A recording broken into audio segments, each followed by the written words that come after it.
یہ امت اگر گناہ کا احساس کر لے، احساس گناہ کر لے، ہم تباہی سے ابھی بھی بچ سکتے ہیں۔ اللہ کریم ہے، بہت مہربان ہے، غفار ہے، اس کو معاف کرنا پسند ہے۔ بلکہ یہاں تک فرمایا کہ میرا بندہ اگر ساری دنیا کے انسانوں کے جرائم لے کر شرمندہ ہو کے میری بارگاہ میں آئے تو بھی میں اس کو معاف کر دیتا ہوں۔ کیا احساس تھا لوگوں کو گناہ کا، بلکہ گناہ نہیں، نہ کردہ گناہوں کا بھی لوگوں کو احساس تھا۔ ایک حدیث پاک کا مفہوم پڑھتا ہوں۔ حضرت ثعلبہ ابن عبد الرحمن، یہ ایک جوان انسان ہے، ابتدائی جوانی میں ان کو حضور کا دامن نصیب ہو گیا اور یہ مسلمان ہو گئے، حضور کے ہاتھوں پہ کلمہ پڑا۔ کیا نصیبے تھے ان کے جنہوں نے کلمہ دینے والے نبی کے ہاتھوں پہ کلمہ پڑا تھا۔ کیا نصیبے تھے ان کے جنہوں نے نماز لانے والے نبی کے پیچھے نمازیں پڑھی تھی۔ کیا نصیبے تھے ان کے جنہوں نے بشکل مصطفیٰ اللہ کے نور کو دیکھا تھا۔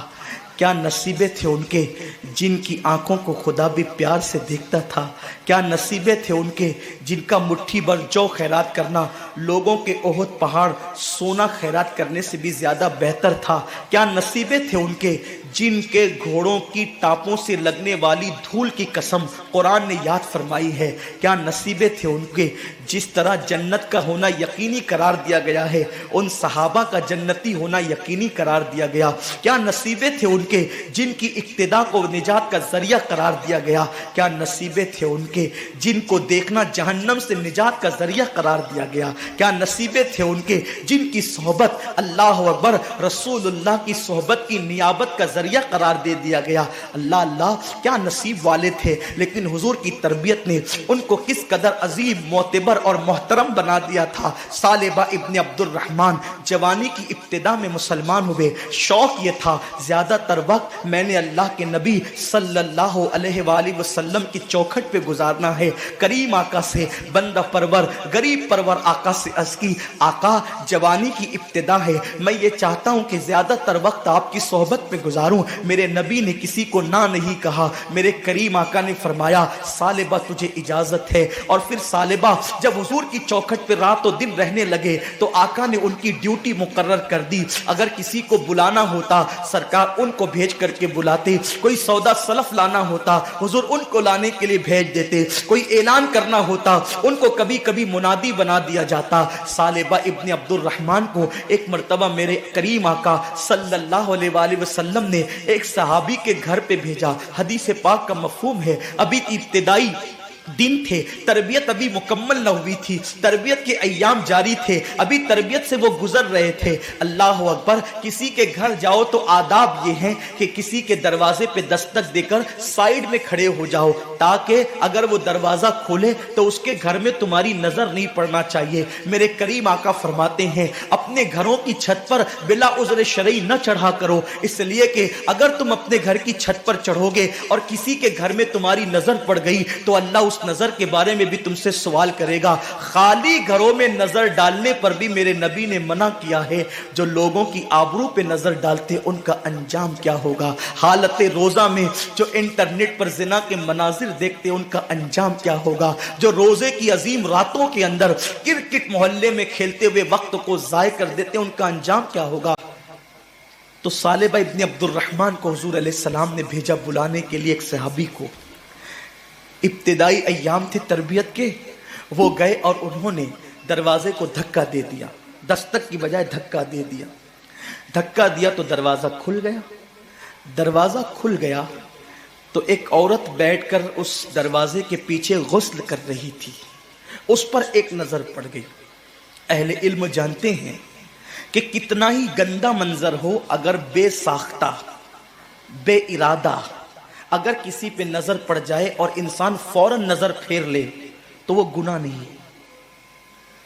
اور اللہ کے رسول فرماتے کسی ایسے منظر پہ جس کو دیکھنے کو اللہ نے منع فرمایا، بے ارادہ نظر پڑ جائے اور پھیر لو فوراً، پہلی نظر معاف ہے، وہ گناہ نہیں ہے۔ لیکن جن کے رتبے ہیں سوا، ان کو سوا مشکل ہے۔ پہلی نظر پڑی اس نہاتی ہوئی عورت پر، اس پہ میں تبصرہ نہیں کر سکتا کہ اگر کوئی غسل کرے تو اس کی کیفیت کیا ہوگی۔ یہاں بیٹھنے والا مجمع باشعور ہے، عقل مند ہے، دانا ہے، بینا ہے، وہ جانتے ہیں کہ اگر کوئی غسل کرے تو اس کی کیفیت کیا ہوتی ہے۔ پہلی نظر ثعلبہ کی پڑی، فوراً نظر پھیر لی۔ اس کو ہم گناہ تو نہیں کہتے، بلکہ اس نا کردہ گناہ کا احساس ثعلبہ کو اتنا ہوا کہ آنکھ سے آنسو ٹپک پڑے۔ میں نے کیا دیکھ لیا؟ مسلمان ہونے کے بعد میں نے کیا دیکھ لیا؟ اور پھر نگاہیں آسمان کی طرف اٹھا کر روتے ہوئے کہتے ہیں اے اللہ مجھ سے بہت بڑا گناہ ہو گیا۔ دیکھو یہ احساس گناہ نہیں ہے، لیکن احساس نا کردہ جرم کا احساس۔ اے اللہ مجھ سے کیا ہو گیا؟ اور پھر عشق مصطفیٰ نے انگڑائی لی، محبت رسول نے انگڑائی لی، عاشقوں کی پہچان، عاشقوں کا انداز، عاشقوں کی غیرت عشق رسول۔ حضرت ثعلبہ ابن عبد الرحمن کہتے ہیں اللہ مجھ سے کتنا بڑا گناہ ہو گیا، تجھے تیری شان ستاری کا واسطہ اس گناہ کی خبر میرے محبوب کو مت ہونے دینا، اس گناہ کی اطلاع میرے حبیب کو مت ہونے دینا۔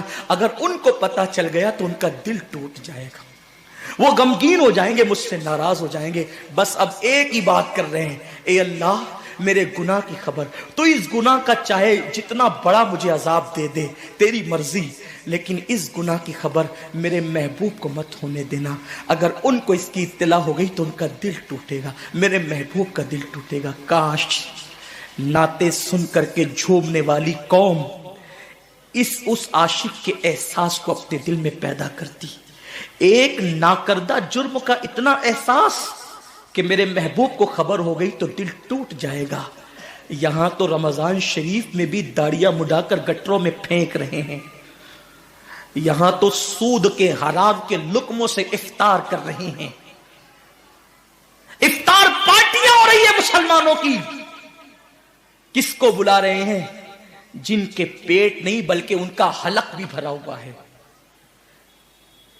افطار پارٹیوں میں مدعو ان کو کیا جا رہا ہے جن کے حلق بھی بھرے ہوئے اور جو روزے سے نہیں ہے، اور جو بھیونڈی کے مضافات میں، مالیگاؤں کے مضافات میں، بمبئی کے مضافات میں جو روزے دار بچیاں اپنی ماں سے افطار کے وقت کہہ رہی ہے ماں کھجور بھی آج ہمارے گھر نہ آ سکی، افطار کا انتظام تو کر، ان کے لیے کوئی نہیں سوچتا۔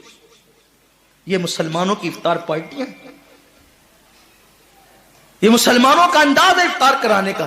جن کے روزے نہیں ان کے لیے دسترخوان بچھائے جا رہے ہیں، اور جو پانی پہ افطار کر رہے ہیں اس حیادار محبوب سے گوارا نہیں ہوگا کہ ہمارے گناہوں کی فہرست پر وہ نگاہیں اٹھائے رکھے۔ حیا سے نگاہیں جھک گئی تو ہمارا کیا ہوگا؟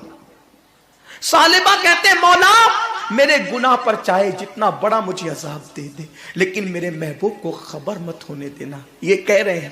اور پھر روتے ہوئے کہتے ہیں اللہ تو نے مجھے پیدا کیوں کیا؟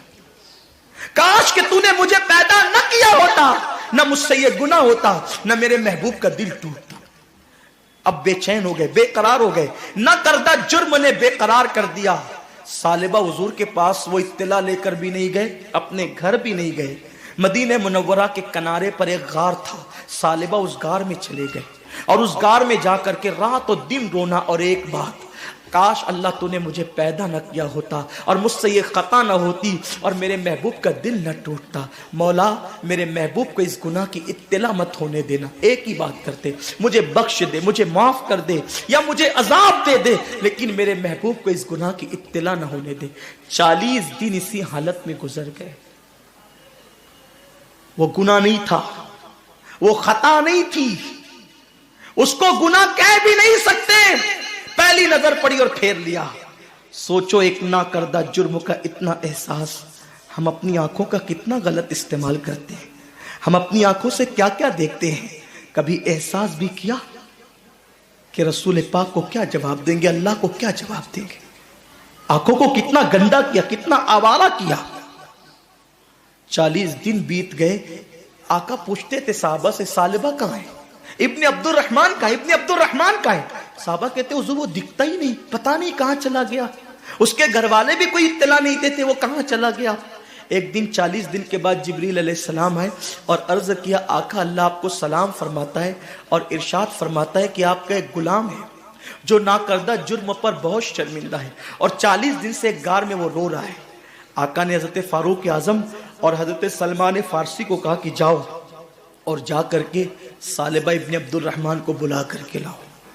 یہ لوگ گئے، ایک چرواہا بکریاں چلا رہا تھا، اس سے پوچھا ابن عبد الرحمن کو تم جانتے ہو؟ اس نے کہا میں کسی ابن عبد الرحمن کو نہیں جانتا، کسی ثعلبہ کو نہیں جانتا، بس اتنا جانتا ہوں ایک جوان ہے جس کے دل میں جہنم کا بڑا خوف ہے، اللہ کا بڑا خوف ہے، اور اللہ نے اس کو جہنم سے آزاد کر دیا ہے۔ فاروق اعظم نے کہا تجھے کیسے پتا چلا؟ تو کہا وہ رات کے آخری پہر میں غار سے نکلتا ہے، سر پہ ہاتھ رکھتا ہے اور آسمان کی طرف نظریں اٹھا کے کہتا ہے اللہ کاش کہ تو نے مجھے پیدا نہ کیا ہوتا، نہ مجھ سے یہ گناہ ہوتا، نہ میرے محبوب کا دل ٹوٹتا، مجھے معاف کر دے یا سزا دے دے، لیکن میرے محبوب کو اس کی اطلاع مت ہونے دینا، اگر میرے اس گناہ کی خبر میرے حبیب کو ہو گئی تو ان کا دل ٹوٹ جائے گا۔ وہ یہ کہتا ہے۔ فاروق اعظم نے حضرت سلمان سے کہا سلمان ہم جس کو ڈھونڈنے آئے تھے وہ مل گیا۔ چرواہے سے کہا وہ کہاں ہے؟ کہا میں اس غار کو نہیں جانتا، اگر ملنا ہے آخری پہر کا انتظار کرو، وہ رات کے آخری حصے میں آتا ہے۔ فاروق اعظم انتظار کرنے لگے، رات آخری آ گئی، وہ پھر روتے ہوئے آئے، سر پہ ہاتھ رکھا، اسی طرح روتے رہے اور مچلتے رہے۔ فاروق اعظم گئے، ان کو اپنے سینے سے لگایا، ثعلبہ ثعلبہ کیا حال کر رکھا ہے؟ فاروق اعظم نے گلے سے لگایا اور جب کہا تو نے کیا حال کر رکھا ہے؟ کہا عمر مجھ سے بہت بڑا گناہ ہو گیا۔ کہا کہ چل تجھے حضور بلاتے ہیں۔ اتنا سننا تھا کہ پورا وجود کانپنے لگا۔ عمر میرے گناہ کی میرے محبوب کو خبر ہو گئی، حضور کو پتا چل گیا میرے گناہ کا؟ فاروق اعظم کہتے ہیں مجھے کچھ نہیں پتا، حضور نے کہا تھا بلا لاؤ تو میں تمہیں بلانے آیا ہوں۔ اللہ اکبر، قربان جائیں، کیا عشق ہے، کیا احساس ہے، کیا ندامت ہے، کیا شرمندگی ہے، عاشقوں کی پہچان یہ۔ آج تو جب ہمارے درمیان یہ بات بیان ہوتی ہے نا کہ قبر میں ہم حضور کی زیارت کریں گے، میری قوم نعرے لگاتی ہے، عاشقوں کا کلیجہ منہ کو آتا تھا یار کہ قبر میں حضور کی زیارت ہوگی، حضور کا سامنا ہم کیسے کریں گے؟ اتنے پاپ کرتے ہیں، حضور کا دل دکھاتے ہیں، حضور کو اذیت پہنچاتے ہیں۔ اگر حضور کا سامنا ہو گیا اتنے قریب سے، 2 گز زمین ہے، حضور کا اتنے قریب سے سامنا ہو گیا اور حضور نے یہ فرمایا غدار عشق کا میرے دعویٰ کرتا تھا اور یہود و نصارہ کے طریقے پہ زندگی گزارتا تھا اور منہ پھیر کر کے چلے گئے، بتاؤ کہاں جاؤ گے؟ کس کی بارگاہ میں مدد طلب کرو گے؟ اس کی کو دہائی دو گے؟ کس کو پکارو گے؟ سب نے صف محشر میں للکار دیا ہم کو، اے بے کسوں کے آقا اب تیری دعائی ہے۔ ارے عاشقوں کی طبیعت تو یہ تھی کہ پیر نصیر الدین نصیر کہتے ہیں شرم اسیاں سے نہیں سامنے جایا جاتا، یہ بھی کیا کم ہے تیرے شہر میں آئے ہوئے۔ سرکار غوث پاک جب پہلی مرتبہ حضور کے روضے پر گئے تو غوث پاک رضی اللہ تعالیٰ 1 سیکنڈ بھی کھڑے نہ رہے اور وہاں سے یہ کہتے ہوئے نکل پڑے اللہ ان کے صدقے میری مغفرت فرما۔ کسی نے کہا عبد القادر جیلانی آپ کھڑے نہیں رہتے؟ فرمایا شرم آتی ہے کیا منہ لے کر کھڑا رہوں؟ جس نے 40 سال تک کے عشاء کے وضو سے فجر کی نماز پڑھی وہ کہتے کیا منہ لے کر کھڑا رہوں؟ اور ہم قبر میں زیارت کی بات سن کر نعرے لگنے بھی چاہیے، لیکن یہ احساس تو ہو ہم نے کیا کیا ان کی خوشی کا کام، وہ کون سا جرم ہے، وہ کون سا گناہ ہے، وہ کون سا پاپ ہے جو ہماری زندگیوں کے اندر موجود ہے۔ مسلمانوں اگر آپ برا نہیں مانے، کتا ہم سے بازی لے گیا، کم سے کم وہ کتا ہو کر اس نے کبھی اپنے کسی عمل سے نبی کا دل نہ دکھایا۔ ہم نے تو صبح گناہ کر کے نبی کا دل دکھایا، شام گناہ کر کے نبی کا دل دکھایا۔ مسلمانوں ہم سے زیادہ بے غیرت کون ہوگا کہ ہم نے سحری کرنے کے بعد کہا ابھی تو فجر کو بہت ٹائم ہے اور سو گئے، رمضان شریف میں بھی فجر کی نماز چھوڑ دی، تھکن کا بہانہ لے کر بستر میں ظہر گنوا دی اور عصر کے آخری وقت میں اٹھے اور کہنے لگے کہ افطار کی تیاری کرو، کب اذان ہوگی؟ یہ اپنی دن اور اپنی راتیں ہیں، ہائے کیسی غفلت ہے، کس بلا کی میں سے ہے سرشار ہم، دن ڈھلا ہوتے نہیں ہوشیار ہم۔ ثعلبہ کہتے ہیں عمر کیا میرے محبوب کو میرے گناہ کی خبر ہو گئی؟ فاروق اعظم نے کہا مجھے کچھ نہیں پتا، حضور نے تمہیں بلایا۔ پورا وجود کانپنے لگا، نہیں عمر، حضور نے بلایا ہے تو میں انکار نہیں کر سکتا، ضرور آؤں گا، لیکن میں حضور کا سامنا نہیں کر سکتا، حضور سے آنکھیں ملانے کے قابل نہیں ہوں، حضور کی بارگاہ میں کھڑے رہنے کے قابل نہیں ہوں، میں اس وقت آؤں گا، مجھے انتظار کرو لے کر کے، جب حضور نماز میں ہوں گے تو مجھے لے کے چلنا، تاکہ حضور مجھے نہ دیکھے اور میں حضور کو نہ دیکھ سکوں۔ فاروق اعظم نے کہا بہت اچھا۔ فجر کا انتظار ہوا، فجر کا وقت شروع ہوا، پھر مسجد میں آئے، اس وقت پہنچے جب حضور نماز پڑھا رہے تھے۔ حضور کی قرات کی آواز جیسی ثعلبہ کے کانوں میں آئی، چیخ ماری، زمین پہ گر پڑے، بے ہوش ہو گئے۔ نماز فجر کے بعد حضور نے پوچھا کہاں ہے ثعلبہ؟ فاروق اعظم نے کہا حضور وہ تو بے ہوش پڑا ہے۔ آقا نے ثعلبہ کا ہاتھ پکڑ کے ہلایا، ثعلبہ کو ہوش آ گیا۔ آقا نے پوچھا ثعلبہ کیا حال ہے؟ عرض کی حضور گناہ نے میرا حال برا کر رکھا، نفس بدکار نے دل پر یہ قیامت توڑی، عمل نیک کیا بھی تو چھپانے نہ دیا، میرے اعمال کا بدلہ تو جہنم ہی تھا، میں تو جاتا میرے سرکار نے جانے نہ دیا، میرا برا حال ہے آقا گناہ سے۔ سرکار نے فرمایا اے ثعلبہ میں تجھے ایک ایسی آیت نہ بتاؤں کہ جس کو پڑھنے کے بعد سارے گناہ بخش دیے جاتے ہیں؟ ایسی آیت نہ بتاؤں؟ ثعلبہ نے کہا حضور بتائیں۔ فرمایا جو کہتا ہے ربنا آتنا فی الدنیا حسنہ وفی الآخرۃ حسنہ وقنا عذاب النار، جو یہ آیت پڑھتا ہے اللہ اس کے سارے گناہوں کو بخش دیتا ہے۔ ثعلبہ نے کہا مگر آقا میرا گناہ بہت بڑا ہے، ایک نہاتی ہوئی عورت پر نہ چاہتے ہوئے نظر پڑ گئی اور پہلی نظر پھیر لی، اتنا احساس ہے گناہ کا۔ میرے جوان تیری آنکھوں کا کیا ہوگا؟ تو نے تو زنا کے مناظر پوری پوری رات دیکھ کر کے گزارا، تیری آنکھوں کا کیا ہوگا؟ تو نے تو نامحرم عورتوں کے کندھوں پہ ہاتھ رکھ کر پارکوں کی سیر کی، تو نے تو فون پر لمبی لمبی گفتگو کر کے لڑکیوں کو زنا کی دعوت دی۔ اسی لیے پیدا ہوا تھا انسان، اسی لیے قدرت نے ہمیں پیدا کیا تھا۔ اور کب تک گناہ کریں گے؟ جوانی کب تک رہے گی؟ طاقت کب تک رہے گی؟ جیسے ہی ثعلبہ نے یہ بات کہی نا آقا مگر میرا گناہ بہت بڑا ہے، آقا نے کہا ثعلبہ تیرا گناہ بڑا نہیں، اللہ کا کلام بڑا ہے۔ روتے ہیں ثعلبہ حضور میرے گناہ کی آپ کو خبر ہو گئی؟ حضور نے کوئی جواب نہ دیا۔ کیوں؟ اس لیے کہ آج جو عیب کسی پر نہیں کھلنے دیتے، کب وہ چاہیں گے میری حشر میں رسوائی ہو۔ ثعلبہ رو رہے ہیں، آقا نے کہا لے جاؤ سلمان ان کے گھر پہنچا دو۔ حضرت ثعلبہ ابن عبد الرحمن کو ان کے گھر پہنچایا گیا، 8 دن رہے، پھر بھی مسجد نبوی میں نہیں آئے، رونا رونا رونا، اللہ میرے گناہ کی میرے محبوب کو خبر مت ہونے دینا ورنہ دل ٹوٹ جائے گا۔ کفار کے پتھر محبوب کے دل کو اتنی تکلیف نہیں پہنچاتے، عاشقوں کے گناہ جتنی تکلیف پہنچاتے ہیں۔ ثعلبہ رو رہے ہیں۔ 8ویں دن حضور نے پوچھا سلمان میرے ثعلبہ کا کیا حال ہے؟ تو سلمان نے کہا حضور ایسا لگتا ہے کہ وہ زیادہ دن تک نہیں جی پائے گا، بہت برا حال ہے آقا اس کا، بہت برا حال ہے۔ سرکار نے کہا چلو اس کے گھر چل کے اس کی حوصلہ افزائی کرتے ہیں، اس کو مغفرت کا پروانہ سناتے ہیں۔ سرکار ثعلبہ کے گھر گئے، کریم آقا نے سرے بالی انہیں رحمت کی ادا لائی ہے، حال بگڑا ہے تو بیمار کی بن آئی ہے۔